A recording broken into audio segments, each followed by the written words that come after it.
Pilan ng DWALFM, Radyo Totoo, CMN Batangas. CNN Live Nation. Renz Belda, magandang araw sa iyo. Magandang umaga Ariel, magandang umaga Pilipinas. Nakiisang iba't ibang tanggapan ng pamahalang panlalawigan ng Batangas sa ginanap na 2-day seminar tungkol sa New Government Procurement Act o Republic Act 12009 o mas kilala bilang an Act Revising Republic Act 9184 or the Government Procurement Reform Act and other purposes. Ang nasabing seminar na dinaluhan ng mga delegasyon mula sa pamahalang lokal ng lalawigan ay naglalayo makapagbigay ng kaalaman tungkol sa bagong ipinapatupad na batas tungkol sa government procurement.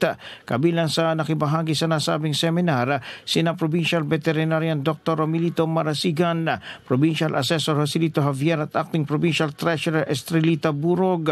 Inorganisang pagtitipon ng Philippine Association of General Services Officers Incorporated o PAGSO, Batangas Chapter sa panguna ng presidente nito at Provincial GSO Dr. Polita Maneha, katuwang ang PAGSO members mula sa pamahalang lungsod ng Batangas.